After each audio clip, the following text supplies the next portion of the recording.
চারজন অবসরপ্রাপ্ত সোলজার যারা কিনা একদিন জঙ্গলের ভিতর একটা ঘরে যায়, আর সেই ঘরে তারা যেটা পায় তাতে তাদের হুশ উড়ে যায়। এমন কি আছে সেই ঘরে? বলছিলাম 2019 সালে মুক্তি পাওয়া একটা সার্ভাইভাল অ্যাকশন থ্রিলার মুভি যার নাম হচ্ছে ট্রিপল পয়েন্টার। তো চলো শুরু করা যাক। মুভি শুরুতে ব্যান নামের এক সোলজারকে দেখি যে কিনা আর্মি সোলজারদের মোটিভেশনাল স্পিচ দেয়, আর আজ সে সেটাই করছে। এরপর আমরা পপ নামের এক পুলিশ ফোর্সকে দেখি যে কিনা আজ একটা মিশনে আছে।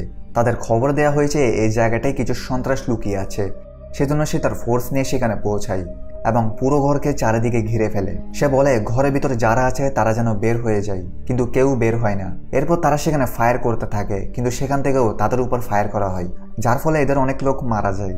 এখন সিচুয়েশনটা দেখে সে তার লোকদের অর্ডার দেয় যে তোমরা আমাকে কভার দাও, আমি উপর থেকে গিয়ে তাদের মারছি।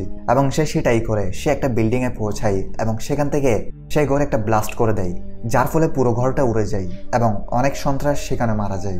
যখন তারা সেখানে যায় তখন তারা সেখানে অনেক টাকা এবং হাতিয়ার পায়, কিন্তু সেটার সাথে অনেক আহত সন্ত্রাস ছিল, যাদের সে জিজ্ঞাসা করার পর বুঝতে পারে তারা লরিয়ার জন্য কাজ করে, আর লরিয়া বাস্তবে এক সময়ের বড় মাফিয়া ছিল। তো এটা শুনে তারা তার থেকে লরিয়ার খোঁজ জিজ্ঞেস করে, কিন্তু সে অর্ধেক অ্যাড্রেসই বলতে পারে, যার পর তাকেও মেরে ফেলা হয়। তারা পুরো ঘরে খোঁজ নেওয়ার পর তারা সেখানে কিছু বাচ্চা এবং মেয়েদের পায়, যাদেরকে তারা নিজেদের সাথে নিয়ে যেতে থাকে। কিন্তু তখন তাদের হাত থেকে একজন মেয়ে পালিয়ে যায়। তখন পপ বলে তোমরা এখানে থাকো, আমি তাকে ধরে আনছি। পপ তার পিছু নেই, কিন্তু কিছুক্ষণ পর সে ধীরে ধীরে একটা ঘরে ঢুকে পড়ে, যেখানে আমরা সেই মেয়েটাকেই দেখতে পাই, যার নাম হচ্ছে ইবানা। আসলে পপ মেয়েটিকে জানে, সেজন্য সেই মেয়েটিকে পালাতে দেয়, কিন্তু সে তাকে বলে আমি তোমাকে বলেছিলাম না সেখান থেকে সরে যেতে?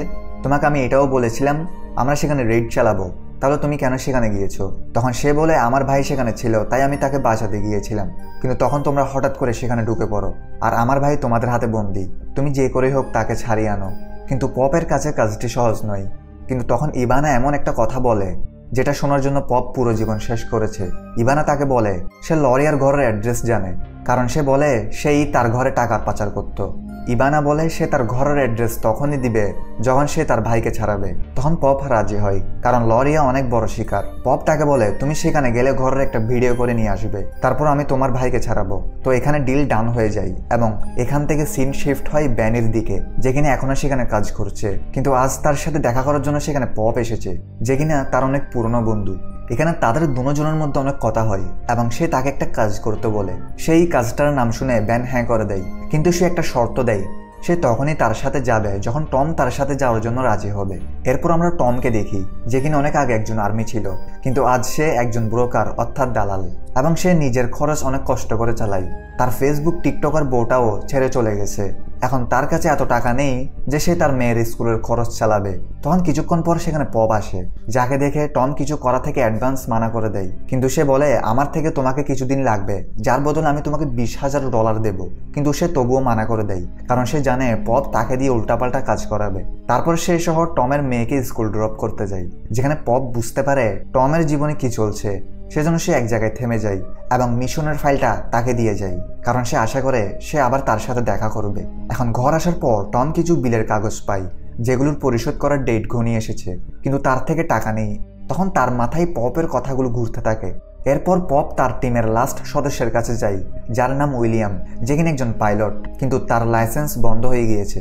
সে কিছু কাজ করেছিল তাই। কিন্তু পপ বলে এটা আমার কিছু যায় আসে না, তোমার শুধু আমার জন্য প্লেন উড়াতে হবে, আর যদি তুমি সেটা করতে পারো তাহলে আমার সাথে আসো, তারপর তুমি এত টাকা পাবে যত টাকা তুমি জীবনও দেখোনি।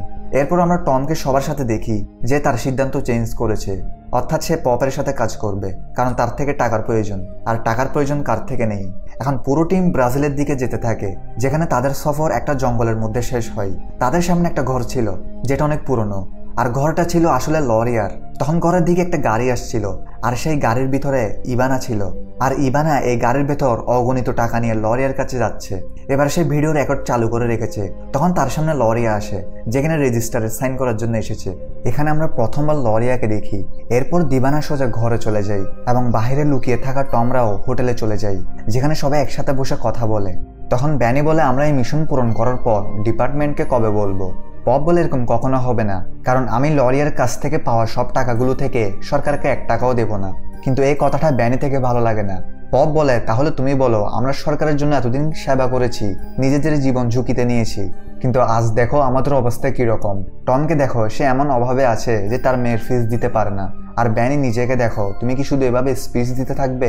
তারপর সে সবাইকে তাদের রুমে দিয়ে আসতে যায়, কিন্তু রাস্তায় সবাই বলে তারাই কাজ করতে রেডি আছে, কিন্তু তারা বলে আমাদের এটা করার জন্য একটা প্ল্যান দরকার। তখন পপ বলে আমার থেকে আগে থেকে একটা প্ল্যান করা আছে। পপ বলে সে আগে থেকে রিচার্জ করে রেখেছে। লরিয়া সবসময় গার্ডের সাথে থাকে, কিন্তু বন্ধের দিন সে তার পরিবারের সাথে চার্জে যায়। তখন ঘরে কেউ থাকে না, শুধু কিছু গার্ড ছাড়া। তখনই তারা ঘরে ঢুকে যাবে, আর ঘরে যত টাকা থাকবে সব টাকা তারা চুরি করে ফেলবে এবং পুরো ঘরে আগুন ধরিয়ে দিবে, যার ফলে সবাই বুঝতে পারবে সেখানে কোনো অ্যাক্সিডেন্ট হয়েছে। তখন টম বলে আমাদের একটা ভ্যান প্রয়োজন, সেটা সে কোথা থেকে আনবে? কিন্তু পপ বলে সে সেটারও ব্যবস্থা করে রেখেছে। যার পর সে আবার ডিভানের কাছে পৌঁছায় এবং তাকে বলে তোমার থেকে একটা কাজ করতে হবে, তোমার থেকে সানডে লরিয়ার ঘরের বাইরে একটা ভ্যান নিয়ে আসতে হবে। এর বদলে আমি তোমাকে এবং তোমার ভাইকে নতুন একটা পাসপোর্ট দিব এবং সাথে সে তাকে $2 মিলিয়ন দিবে, যেটা নিয়ে সে দেশের বাইরে গিয়ে থাকতে পারবে। এখন এই অফারটা শুনে সে রাজি হয়, কিন্তু তারা যদি সেখানে কোনো টাকা না পায় তাহলে তারা কি করবে?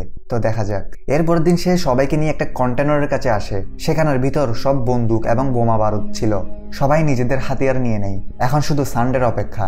টম পপকে বলে তাদের একটা হেলিকপ্টার প্রয়োজন, যার জন্য আমাদের 3 কোটি টাকা দিতে হবে। সে আরো বলে ইভানা আমাদের যে ভিডিওটি দেখিয়েছে সেখানে আমরা ঘরের টেবিলের উপর অনেক টাকা দেখতে পেয়েছি, আর সেটাই আমাদের টার্গেট।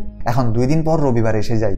এদিকে লরিয়ার পুরো ফ্যামিলি চার্জের উদ্দেশ্যে বের হয়ে যায়। যার পর আমরা ইভানার ভ্যানকে দেখি, যেটা ঘরের ভেতর ঢুকে পড়ে, কিন্তু রাস্তায় তাদের গাড়ি আটকায়। তখন সে বলে সে শুধু এখানে গাড়িটা রাখতে এসেছে, যার পরে সে অন্য গাড়ি নিয়ে চলে যাবে, এবং সে সেটাই করে।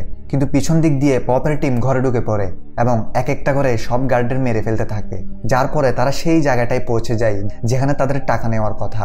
তারা পুরো ঘরের কোনায় এবং লকার খুলে ফেলে, কিন্তু টাকা কোথাও পাওয়া যায় না। এখন এটা দেখে তাদের মাথা খারাপ হয়ে যায়। তখন টম বলে ইভানা আমাদের ধোঁকা দিয়েছে, কিন্তু পপ থেকে বিশ্বাস ছিল টাকা এখানেই আছে। সে কিছুক্ষণ খোঁজার পর সে সেখানে পেইন্টের ঘ্রাণ পায়। সে হাত লাগিয়ে দেখে এখানে এখন রং লাগানো হয়েছে, আর যখন সে সেটাকে ছুঁয়ে দেখে তখন সে বুঝতে পারে সেটা একটা বোর্ড। সে বোর্ডটাকে ভেঙে ফেলে এবং তারপর সে সেখানে যা দেখে তাতে তার হুঁশ উড়ে যায়। আসলে লরিয়ার সব টাকা সে দেয়ালেই লুকিয়ে রাখা হয়েছে, আর তারা যত টাকা আশা করেছিল সেটা তার থেকেও বেশি ছিল। তারা সেগুলোকে বাইরে বের করতে থাকে আর ব্যাগে ঢোকাতে থাকে, কিন্তু সে টাকাগুলো এত বেশি হয় যে তাদের সব ব্যাগ ভরে যায়। তখন তারা ঘরের ভিতর যত ব্যাগ ছিল সেগুলোতেও টাকা ঢোকাতে থাকে, কিন্তু পপ তাদের চলে যেতে বলে, কারণ কিছুক্ষণ পর গার্ড এখানে এসে যাবে। কিন্তু টম এত টাকা দেখে তাকে লোভ পেয়ে বসে। তখনই হঠাৎ আলমারির পেছন থেকে একটা সিক্রেট দরজার ভেতর থেকে কেউ তাদের উপর হামলা করে। এখন তারা কোনো মতে বেঁচে যায়, কিন্তু শেষে তারা তাকে মেরে ফেলে। আর যখন তারা তার সামনে যায় তখন তারা বুঝতে পারে এটা তো আসলে লরিয়া। আসলে আজ লরিয়া তার পরিবারের সাথে চার্জে যায়নি। এখন তাদের অনেক সমস্যায় পড়তে হবে, কারণ 40 মিনিট পর সব গার্ড ঘরের দিকে আসছে। তারা যাওয়ার সময় আহত সবাইকে মেরে ফেলে এবং তেল ঢেলে পুরো ঘরে আগুন লাগিয়ে দেয়। যার পর তারা সেই জায়গাটায় পৌঁছায় যে জায়গাটায় তাদের হেলিকপ্টার অপেক্ষা করছিল, কিন্তু তাদের সেখানে $3 মিলিয়ন দিতে হবে। তাই তারা সেখান থেকে টাকা একজন লোককে দিয়ে দেয়। তারপর তারা টাকাগুলোকে লোড করা শুরু করে দেয়। কিন্তু টম বলে টাকার ওজন বেশি হয়ে গিয়েছে, আমাদের কিছু কম করতে হবে। কিন্তু টম সব টাকা নিয়ে যেতে চাই, সে 1 টাকাও ছেড়ে যাবে না। পপ বলে এটা আমরা পারবো না, কেননা রাস্তায় আমাদের অনেক পাহাড় আসবে, যার কারণে টাকাগুলো নিয়ে সেখান দিয়ে যাওয়া খুব বিপজ্জনক। কিন্তু টম কথা শুনে না, সে সব টাকা নিয়ে যেতে চাই। তখন পেছন থেকে ইভানা এবং তার ভাই এসে যায়, যাদেরকে দেখে টম বলে তাদেরকে এখানে মেরে ফেলো। কিন্তু পপ তাকে গালি দেয় এবং বলে তোমরা সবাই এত টাকা দেখে তোমাদের মাথা খারাপ হয়ে গিয়েছে। সে আরো বলে সে তাদের ওয়াদা দিয়েছিল সে তাদের বর্ডার ক্রস করাবে, সে তাদের ধোঁকা দিবে না। কিছুক্ষণ পর তারা উড়ে যায় এবং বর্ডারের পাশে পৌঁছায়। তারা ইভানার টাকা দিয়ে দেয় এবং এরপর তারা নিজেদের গন্তব্যে যেতে থাকে। কিন্তু এখান থেকে তাদের অসুবিধা শুরু হয়ে যায়, কারণ এদের সামনে এসে গিয়েছে বড় বড় পাহাড় এবং হেলিকপ্টারে থাকা কয়েক টন ওজনের টাকাগুলো নিয়ে উপরে যাওয়া সহজ নয়। ব্যানি বলে আমরা কিছু টাকা নিচে ফেলে দিতে হবে, কিন্তু টম 1 টাকাও ছাড়তে রাজি নয়। এখন কিছুক্ষণ পর তাদের হেলিকপ্টার ইঞ্জিন খারাপ হয়ে যায়, যার ফলে তাদের হেলিকপ্টারটি একটা গ্রামের উপর ক্র্যাশ করাতে হয়। সবাই তো ঠিক থাকে, কিন্তু গ্রামের মানুষরা তাদের টাকা চুরি করতে থাকে। তখন টম তাদের মানা করে দেয়, গ্রামের মানুষরা তাদের কথা শোনে না। তখন তারা বাধ্য হয়ে তাদের গুলি করে দিতে থাকে। এতে সবাই দুঃখ পেলেও তাদের টাকার লোভ পেয়ে বসেছে। কিন্তু এখানে তারা যে লোকটিকে মেরেছিল তার ছেলের মধ্যে প্রতিশোধের আগুন জ্বেলে ওঠে। ওইদিকে টম গ্রামের সিনিয়রের সাথে কথা বলে এবং কিছু টাকা দিয়ে তার থেকে কিছু গাধা ক্রয় করে, যাদের উপর তারা সেই টাকাগুলোকে বোঝা করে সামনে যেতে থাকে। কিন্তু এদের রাস্তায় এখন কঠিন হতে চলছিল, যার কারণে তাদের অনেক অসুবিধা হতে থাকে। রাস্তায় তাদের প্রচুর বৃষ্টির সম্মুখীন হতে হয়। কিন্তু সবাই যখন একটা পাহাড়ের ছোট রাস্তা দিয়ে যাচ্ছিল তখন হঠাৎ তাদের একটা গাধা নিচে পড়ে যায় এবং গাধাটি নিজের সাথে কোটি টাকা নিয়ে নিচে পড়ে যায়। এখন এগুলো দেখে তারা সিদ্ধান্ত নেয় তাদের নিজেদেরই সামনে যেতে হবে, কারণ এত ওজন নিয়ে এই ছোট রাস্তা দিয়ে চলার কারণে পাহাড়ের রাস্তাগুলো ধস হচ্ছে। এরপর তারা রশির সাহায্যে টাকাগুলোকে নিচে নামিয়ে দেয় এবং নিজেরাও নিচে নামতে থাকে। কিন্তু আজকে রাতকে তাদের এখানেই কাটাতে হবে। রাতে তাদের খুব ঠান্ডা লাগে, আর এই অবস্থায় তাদের এখানে থাকা কঠিন হচ্ছিল। কিন্তু তখন ব্যানি এক বান্ডিল টাকা জ্বালিয়ে দেয় এবং সেটার সাহায্যে তারা আগুনের তাপ নেয়। এরপর সকালে তারা আবার রওনা হয়, কিন্তু হঠাৎ তাদের উপর গুলি ছোড়া হয়। তারা সবাই লোকটিকে গুলি করে মেরে ফেলে, কিন্তু তখন একটা গুলি টমের মাথায় লাগে এবং টম সেখানেই মারা যায়। টমের মৃত্যুতে সবাই খুব ভেঙে পড়ে।